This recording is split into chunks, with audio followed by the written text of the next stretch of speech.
Okay, Prabhu. Maybe we need to repeat question once again just to before answering it. Okay, Mataji. So, if we see that image of the Brahmanda to Vaikuntha, we see that Kailash is above Brahma Okay, Jyoti. Prabhu. Maybe. Sorry? Yep. Okay, I'll repeat once more. So, in that image of from Brahmand to Vaikuntha, we see that Kailash is at the position above Brahma Jyoti. So, and out of the 64 qualities, the quality of one who gives liberation, that quality is mentioned under Narayan and not under Shivji.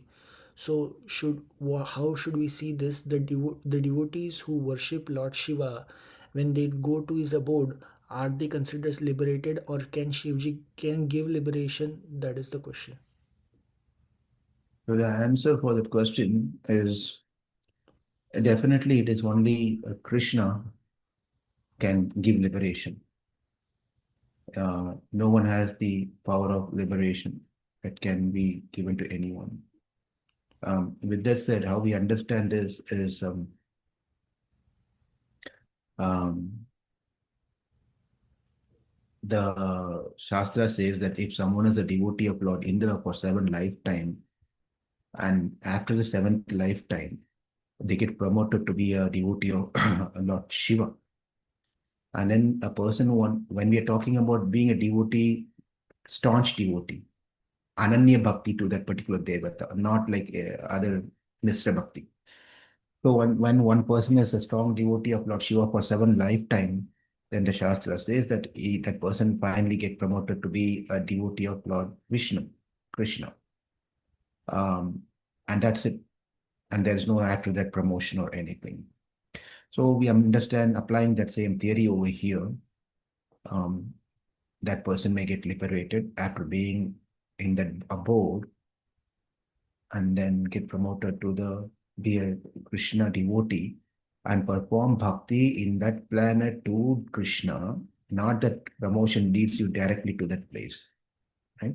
He becomes a devotee, he may stay in that planet and then continue to be a Vishnu Bhakta. And then by process of bhakti, in that performing bhakti to Lord Vishnu, he'll get liberated. That is a possibility of getting liberated. That's number one. Number two that we can understand is um, if you take the story of Shabari, Mattanga Rishi in Ramayana, you don't, the difference between Jatayu Moksha and Shabari Moksha is one major thing. What's the major thing? When Jatayu passed away, Rama says that the doors are open for you now, go to Vaikuntha. Right? Valmiki says this in the Ramayana. Now I send you to Vaikuntha, you can go back. So who gave moksha at that point is Lord Ramachandra. When you come back to the Shabari moksha, there is no any one sloka which says that I give you moksha, you go back. Rather, it's interestingly, um, Shabari says that my purpose of my eyes, purpose of my existence has been fulfilled. And she says, I'm going to go to Vaikuntha. There's a big difference between Jatayu Moksha and Shabari Moksha. How can she decide that she can go back to Vaikuntha, not out of ego, out of Guru Bhakti? Because Matanga Rishi has told her that what happened was Matanga Rishi was lying down on his deathbed. At that time, it's a very beautiful thing. At the time, all the disciples, one after another, comes and ask blessings. And then the Matang Rishi asks, what do you want? That person said, I need Ashtasiddhi. Okay, Tata Ashtu, you get Ashtasiddhi. And what's another person comes and tells, what do you want? I want to become a nice grahastha. I need a nice girl. Tata. So everyone comes and asks so many different things. What do you want? I want to become the acharya after you go to this ashrama position. Okay, you be so. So he gives everything. And then only one person does not come inside at all. And then Matanga Rishi and know that is Shabari. And this is a very touchy thing. And then Matanga Rishi asks Shabari, please come inside. What do you want? And then the response that Shabari gives is very heart-touching. She says, when I came under your shelter many years back when I was young. No one knows Shabari's history, by the way. That's something no one knows. Some say that she's a tribe, etc., etc. That's how we take it. So she says, when I came to you under your shelter, you asked me the same question. What do you want? And I told you, whatever you feel is good for me, just give it. And after so many years, I'm telling the same answer. You give me whatever you feel is right for me. And that's what she says to her guru. And the guru becomes pleased. And then she said, he says, you stay here and the day will come where your life will be purified. You will see that absolute truth. And after that, you can join me. You come to me. That's a promise and assurance given by, today's, like Kantara Prabhu said, one of the great saints' appearance, English calendar appearance day. Therefore, it's nice to glorify the gurus. So he says that you'll come back, and that's a faith that she had in her guru's word. Not that whether this guru will take me or not, I'm not sure, and etc. etc. She had a faith. Therefore, that faith she said, and Lord Ramachandra was so very happy. And of course, guru says is one thing, disciple having faith is one thing. Ultimately, the door has to be opened by the Lord, Sankalpa. So the Lord abides to his disciples, his dear devotees' words. That's how we have to take this whole thing. So if Lord Shiva prays for that particular devotee, my dear Lord, accept this soul. And Lord is saying, yeah, I will, because you're telling, I will take it. That is a possibility. Second possibility. And we fall mostly into the second category. First category of our own effort is not going to take us that far. So therefore we fall at the feet of Guru and pray to Radharani, Gaurnitai, and they are the only way that we can attain Krishna, not just by our own effort. Is it okay? Long answer? Perfect.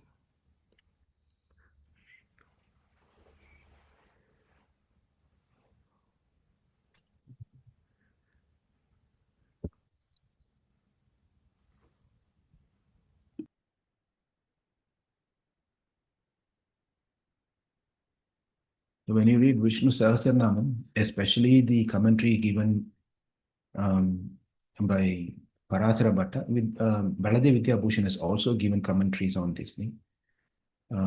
But you see Bhagavad Guna Tarpanam. The commentary name is, I just remembered, I was thinking what the name is. It's called Bhagavad Guna Tarpanam, not Dharpanam. Because you have to be careful how you pronounce it. Tarpanam means mirror. In Sishtashtakam also, Cheto Tarpanam Arjanam Bhava Mahadhavagni Nirvapanam. You say Cheto Tarpanam. Dharpanam, sorry, I'm mixing here. Dharpanam. Darpanam is mirror. Yeah. Mirror. So in the other one is called the pujas for the ancestor. Yes, Darpan. Darpanam, right? Yeah, that's right. Let me confirm the wordings here. For ancestor to Darpanam. That is Tarpanam, right, Prabhu? There is a difference. Tarpanam and Darpanam. Darpanam. Sri Bhagavad Guna Dharpanam. Dharpanam. Yeah, I'm mixing up. Bhagavad Guna Dharpanam means mirror. Tarpanam means the Shraddha, ceremony, and so forth. So, yeah. So the whole Vishnu Sahasranamam is a mirror of the qualities of the Lord, reflection of the gunas. Correct? Yes, Prabhu. So every name can speak a lot.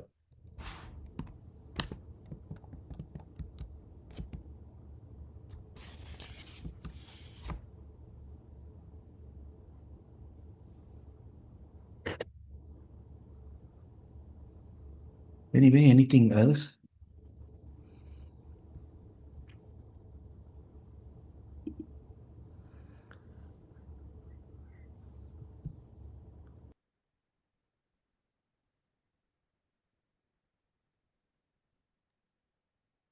Just a thought, Prabhu, if no questions, as today Bhakti Siddhanta Saraswati disappearance day and Radhana's appearance day, so can we talk few things from both of them?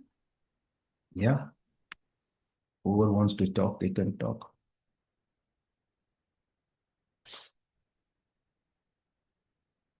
Couple of things that I comes into my mind of Bhakti Siddhanta Saraswati Thakur is practical approach of how we dealt with situations and things, especially when it comes to his disciples.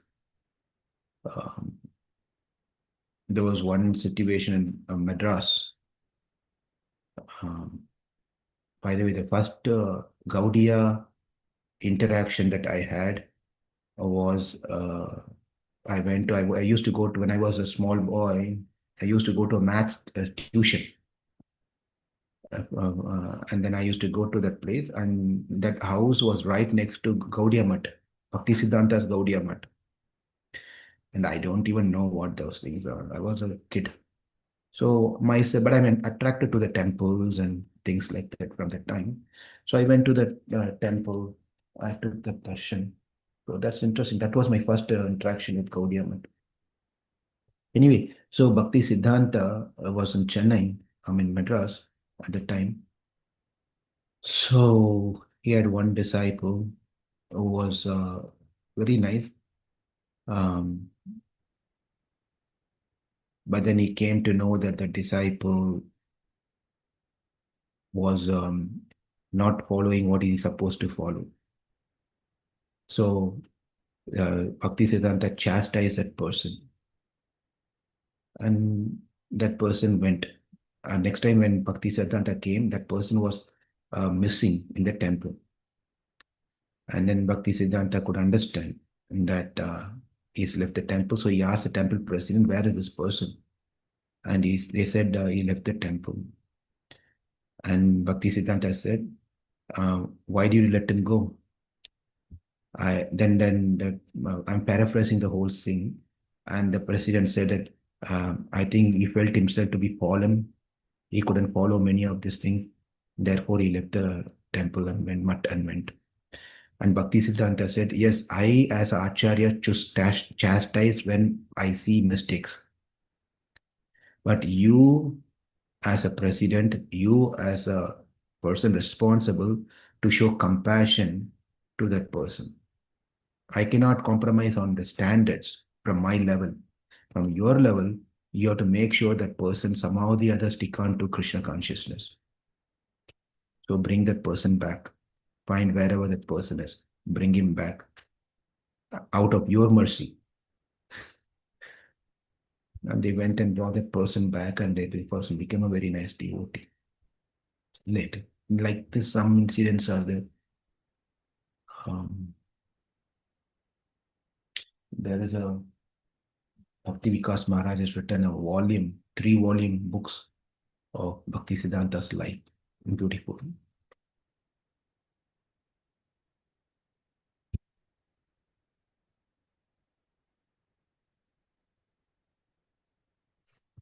And let me see if I can get that book and read a paragraph. Is that okay? 1 second.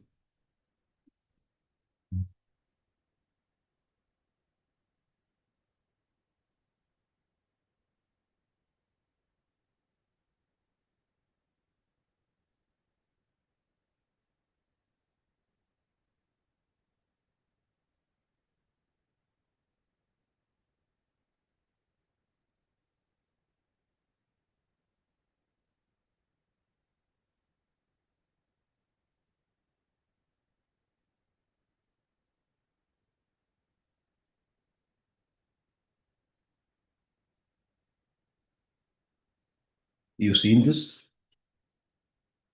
Can you see it? No, it's blur, Prabhu. Yeah, I don't know.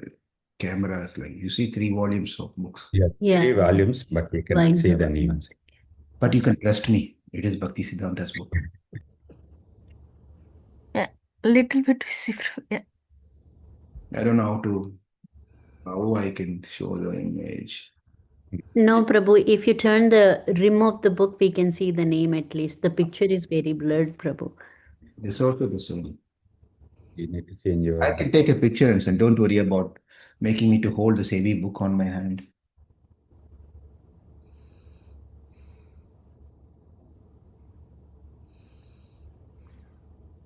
There's one nice Prabhu by name Panchatattva Prabhu. Some of you may know. He was a ex-temple president of St. Louis. He gave me this book as a gift several years back.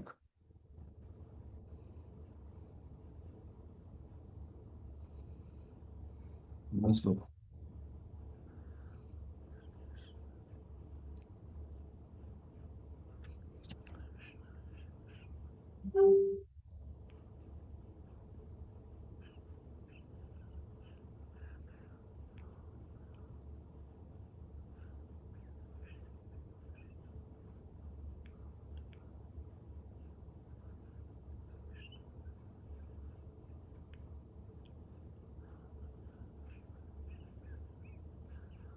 Srila Bhakti Siddhanta Saraswati Goswami Prabhupada appeared in this world at 3:30 p.m.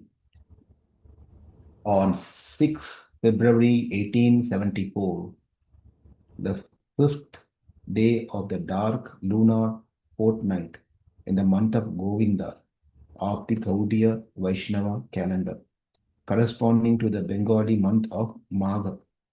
He appeared in Puri, the site of the famous temple of Lord Jagannatha, and thus one of the holiest place in India, and where Lord Chaitanya had resided for 18 years, absorbed in the highest state ecstasy of Krishna consciousness. Srila Bhakti Siddhanta Saraswati advent in Puri is particularly significant in light of the statement in Padma Purana.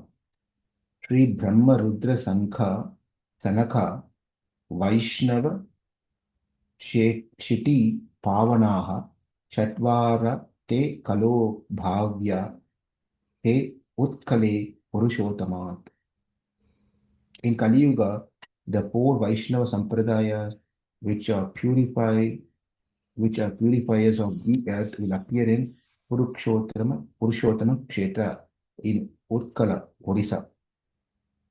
He appeared in his parents' rented home, which, due to their being pure devotees, continually reverberated with Sankirtana. It belonged to Sri Ramachandra Arya, a rich Calcutta businessman, who had built it on land leased from the Dakshina Parshva Mutt and was situated on Grand Road, hardly a quarter of a mile from Lord Jagannath's temple, just south of the landmark Narayana Chatamat and close to Jagannath Vallabha Udhyana, a garden that had been frequently frequented by Lord Chaitanya. At the child's birth, the umbilical cord was wrapped around his body like a upavita, leaving a permanent mark. During infancy, a sizable brain made his head look unusually large in proportion to his body. Srila Bhakti Siddhanta Saraswati's father was a primary Vaishnava Acharya Srila Bhakti Vinod Thakur, known in secular circles as Sri Kedarnath Das. As the ideal Acharya in the Grahastha ashram, he oversaw an extensive family and discharged important responsibilities as a senior government officer, yet was still prodigiously active in Krishna's service. Every evening after returning from work, he took his meals, slept from 8 till midnight, and then wrote for several hours. By such dedication, throughout his life, he composed over 100 books in Sanskrit, Bengali, and English. He also preached widely among both widely among both lettered and common folk, and was instrumental in relocating and restoring the birthplace of Lord Chaitanya and Mayapur. Srila Bhakti Vinod Thakur had resuscitated Gaudiya Vaishnava from a 3th century gloom, during which it had come to be practiced largely in a superficial manner, much removed from the genuine process grounded in scriptural regulations, and had been so severely misrepresented by rogues and charlatans that most educated and discreet persons wanted nothing to do with it. Nearly all who deemed themselves Vaishnavas were followers of diverse Apasampradayas, whose butchering of Lord Chaitanya's teachings functioning in exploitation of misplaced sentiments. The severely corrupted forms of Vaishnava Dharma gave a cloak of religious piety to various forms of sexual perversity that otherwise could not have prospered in the social climate of that era. Thus, in popular parlance, the designation Vaishnava had come to denote ignorance and dissoluteness. The remaining few genuine devotees were either householders or reclusive Babajis who shunned bad association and did not attempt to reform others. So Bhakti Vinod Thakur's period was like that over there at that time. But then his sincere prayer, Bhaktivinoda Thakur's sincere prayer is wanting to change this whole thing. And then that's how his prayers were also answered by having this wonderful, the great son, Bhakti Siddhanta Saraswati Thakur, who came and he was very strong personality, strong in scriptures, strong in his preaching, everything, and he brought back the Vaishnava culture. Because of him, as an inspiration, our founder Acharya Srila Prabhupada also um, took that particular thing out of just India. Otherwise, this was locked in India, but it was his instruction, Bhakti Siddhartha's instruction, that Swami Bhakti Vedanta took it outside of India. And then he took outside of India, but then it also has to be followed and preached further to enhance that. Therefore, his disciples, several of them, not one, several of them, continued the mission of Srila Prabhupada, which is mission of Bhakti Siddhanta, which was a mission of Bhakti Vinod Thakur around the world. So it's our blessings that we are all in this Krishna conscious movement, and we have wonderful gurus and acharyas. Uh, they are they are working hard to please their guru. So on this auspicious day, let's pray and get their blessings. Radhana Swami is another great example. Like any other sannyasis, he is also dedicated to Parasula Bhakti Vedanta Swami Srila Prabhupada and Guru Parampara. And many times you see his lectures is quite interesting. It may be like how Prabhupada gives lecture or repeated. We see that repeatedly many times Prabhupada lectures seem to be same point. Likewise, Radhana Swami 10 points in many lectures. You can hear Prabhupada came to America with 40 rupees or 40 whatever. And he repeats the same thing. And he repeats some of those things that shows that how much these great souls are truthful and dedicated to Prabhupada and Bhakti Siddhanta. And we learn from them and we implement and apply the same teachings. Or what they follow their footsteps.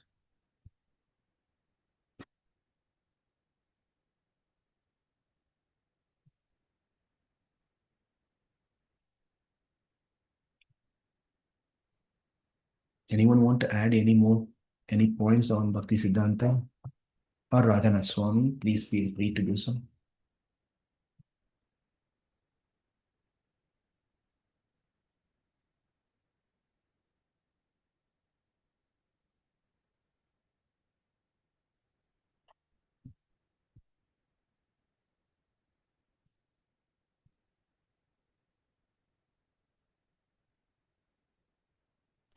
Hare Krishna, Prabhuji. One of the pastimes of Srila Prabhupada and Bhaktisiddhanta Saraswati Thakur, I heard from one of our teachers, um, is that once all the disciples of Bhaktisiddhanta Saraswati Thakur and Srila Prabhupada were sitting in assembly where Bhaktisiddhanta Saraswati Thakur was delivering the lecture, and uh, like it was, I think, the morning, and uh, like all of a sudden, like while the lecture was being given, the prayer started in the main temple hall, and all the disciples just left towards the temple and were for the prayers, but only Srila Prabhupada was sitting next to Bhakti Siddhanta Saraswati Thakur for hearing the lecture. And then Bhakti Siddhanta Saraswati Thakur said to Srila Prabhupada that you are the only person who listens and who hears. Rest of all the disciples just they left uh, after like there were some prayers. So that shows like how dedicated Srila Prabhupada was towards the spiritual master. That if the spiritual master is saying something, is delivering the lecture, one should not leave all of a sudden because of some distractions. Um, yeah. So that was one of the I remembered of their interaction. Thank you, Prabhuji. Yeah, please correct me if I maybe missed something. No, I don't know the story, so thank you for sharing. I'm just surprised that it was only Prabhupada who was sitting there. You know, that makes me little. Because Bhakti Siddhanta is not an ordinary soul. He had many, many staunch disciples. It was Prabhupada who took it further, the instruction seriously, and moved out and did things. But then even in Gaudiya Mutt, Bhakti Siddhanta had a very, very strong disciples, to be very honest. So the source of these stories, I don't know. I cannot really say. It's very hard to even uh, imagine that there was only one disciple sat and that was Prabhupada and no one was there. It's making it very hard to accept. No offense to whoever said that one, but it just makes it hard. Sometimes, again, just take it lightly. Sometimes, if you want to bring some light and make some importance, we try to diminish or bring other things down, Yes, maybe. right? So, how can Bhakti Siddhanta was called as line of acharyas? Line is a Simha Guru. Mm-hmm. Simha Guru is giving a class. If it's really a line, everyone run away. That's not what line means here, right? And he had so many disciples. And it's just only Prabhupada was sitting there. I love Prabhupada, by the way. No, please not mistake me. But it's hard to understand some of these stories because you and I were not there. We are hearing all these third parties things. How far it's true, I don't know. It may be true, may not. Yeah, I also like learned in some class. And also, Prabhuji, I want to ask one question. Are the Gaudiya Math Prabhupada's time disciples, like Gaudiya Math, like who are not the part of ISKCON, are still active and they are preaching and they are doing? Because one of the websites I saw, uh, there was a website about Gaudiya Vaishnavism, but it was not ISKCON, but they had the same concepts that we follow in ISKCON. So are they still active and people are following them? And Definitely, definitely. There are many branches of Gaudiya Mutt now. I mean, they are active. But but only thing is, I have to be very frank. The credit goes to Prabhupada by all means, who took it above and beyond. anyone else. That part and credit definitely goes to Prabhupada. Rest of them are also doing preaching things, but then it's all not as active as what Prabhupada have done and what Prabhupada's disciples have done. Nice. So they are there. They're nice devotees are there. So There are also differences also there. Even though we all fall into Gaudiya Sampradaya, coming from Bhakti Siddhanta, you will find quite a bit of differences between Gaudiya Mutt and ISKCON style. That's why sometimes Prabhupada get criticized for how he could change certain things and so forth. So there are quite a bit of big differences are also there between these groups. Abhunam Prabhu, please add. yeah. So it is generally observed that whenever we have to glorify someone, we go in that mood of hero worship, and it happens that we, instead of focusing on glorifying the object of glorification, we start offending the other party. So I also had heard all these stories, and even when I heard it, like, just to showcase that faith of Prabhupada on his spiritual master, it was that because Prabhupada was successful, that's why it means that Prabhupada had faith. Just because other disciples of Bhaktisiddhanta Saraswati Thakur who went to London, they did not become successful, concluding that they did not have faith on the spiritual master, that is not right. So we have to understand that e- everyone is trying hard to spread the message. Now it is up to Krishna whom he empowers and whom he makes successful. So in our devotional service also, we should always not judge by the results. We should always see the efforts what devotees have put. So many devotees put the efforts to spread the holy name, to spread it outside. Prabhupada became successful. It maybe it is his karma, or maybe Krishna wanted him to success, or Krishna wanted Prabhupada to be glorified. So we have to understand all these things and all those stories which we generally to glorify Prabhupada we hear, and often some of the devotees, senior disciples, they often criticize other devotees or other sampradayas or Gaudiya Mutt for that matter. Uh, we should not focus on that as such. With all credit to those, not disrespecting the people who have spoken this, but we should understand that we should not be getting into those details and saying that or believing that other acharyas who are not part of ISKCON, they are some less of devotees. Yes, Prabhuji. Thank you so much for enlightening words, and both Lal Gopal Prabhuji and you. It's a very guiding principle that we should be very respectful, and because in spirituality, I think efforts matter, the result doesn't matter. So we have to be very careful and respect all the efforts everyone is doing to preach Krishna consciousness in one way or the other. Same thing we see in ISKCON also. Like certain spiritual masters are more successful, they have more disciples, and certain spiritual masters have less disciples. But everybody has their own flavor. Everyone has their own strengths, and we should learn from all of the spiritual masters, and we should not be like considering like this is better and that is better. So these are very good points and guiding points for all of us, like in the coming generations. Thank you so much. Thank you.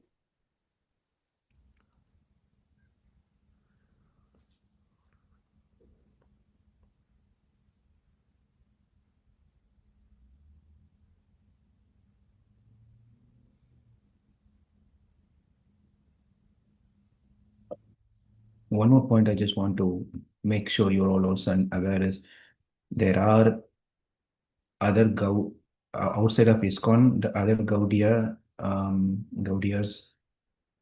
unfortunately,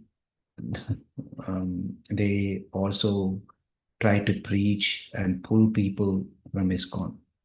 That is also happening. So got to be careful on those things. It's just very carefully you have to do it. That's not a good thing to do. But then there are groups where they try to pull people from ISKCON, even initiated devotees get pulled and they go into that direction. It's unfortunate, But you have to be aware of that also. As we glorify all Vaishnavas, all Gaudiya Vaishnavas, this is also happening. Be aware of that.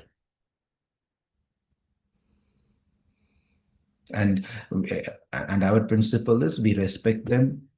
At the same time, we have to be careful also.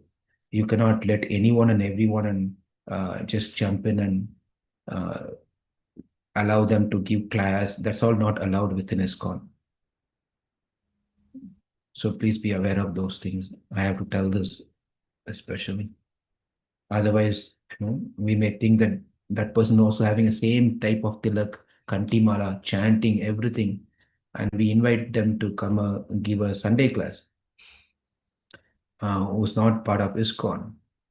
Then that's not going to be appreciated by the overall ISKCON.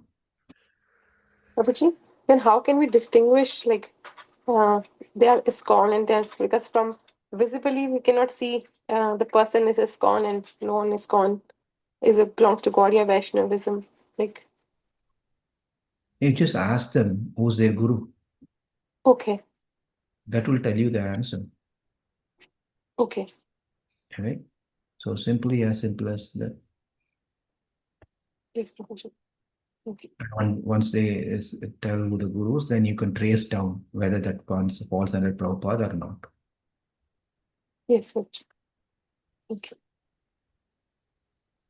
Hare Krishna, Prabhuji, Dandavat Pranam, Prabhu. Yeah. Prabhu, if we know someone who is disciple of a non-ISKCON guru, like, is it okay to get their association and like do kirtans with them, Prabhuji? Or like, sorry, Prabhu, if it's an offense, but again, I just want to clarify because we have one devotee family who got initiated from a guru who is not ISKCON, and they are like fall under Nityananda Prabhu's disciplic succession, Prabhu.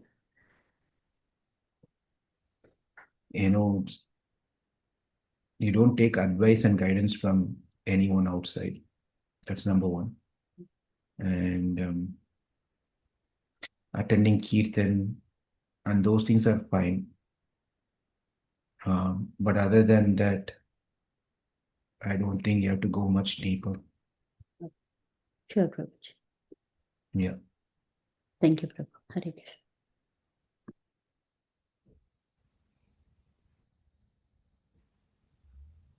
Because some way or the other, there'll be differences in philosophical teaching, guidance, and etc. etc. So you may get confused, and it's also not very good to do that. Just keep that respect, but not get into too much of mentor-mentee relationship, counseling relationship, guidance, seeking for guidance. None of those things should be the case. You should remember that part. And again, you don't want to invite or invite to their program and introduce them to the others. Those things also it's not needed. It's very hard to speak like this, but the truth is that's how it is.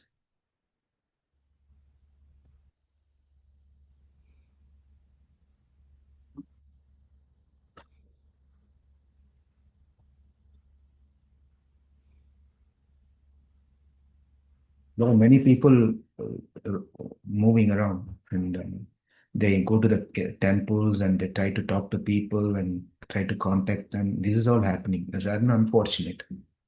That's all happening.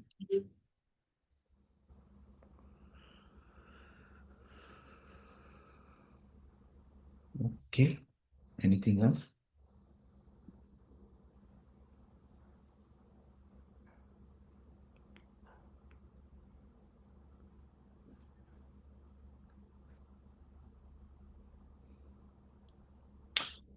Should we resume our reading some books? It's been a while now. I think we can start fresh Monday. I had a couple of books in mind. And those are huge books. Just the only thing I'm just thinking. Anyway, we'll start something tomorrow. I think we started the introduction to living holy name introduction some time back, I think. Anyway, I'll look into it. And the timing part, I'll work out with you, Shanta Mataj, offline. We don't want to do a 4:30. I don't think many people will be there by 4:30. So I may go at the end, 5:15 or something. 5:15 to 5:30, and we can close it. Is it okay? Sure, Prabhu. Okay, we'll see what we can start from tomorrow. Anything else?